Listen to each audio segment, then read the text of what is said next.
C'est sûr que vous connaissez quelqu'un qui essaie de timer le marché, qui se dit tout le temps « Ah, le prix de l'immobilier est trop élevé, les taux d'intérêt sont trop élevés ».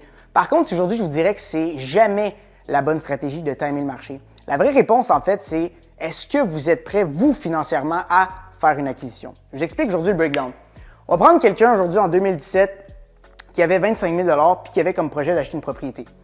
Prix d'achat de 500 000 avec 25 000 de mise de fonds à des taux d'intérêt de 4 %. On va avoir un versement mensuel de 2 498,60 $. Maintenant, on a le génie qui veut timer le marché, qui se dit « Ah, je vais attendre que les prix de l'immobilier descendent ou que les taux d'intérêt descendent. » Donc oui, effectivement, les taux d'intérêt ont descendu.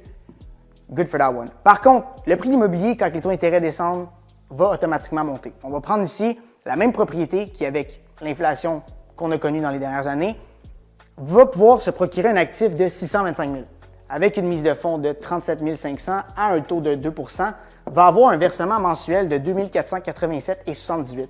Là, vous allez me dire, ouais, mais lui ici paye moins cher. Effectivement, par contre, la grande différence entre monsieur 2017 et monsieur 2020, c'est qu'ici, premièrement, lui a profité de la hausse du prix de l'immobilier, donc son actif a pris de la valeur, et évidemment, la mise de fonds qui est injectée est beaucoup plus petite que monsieur ici.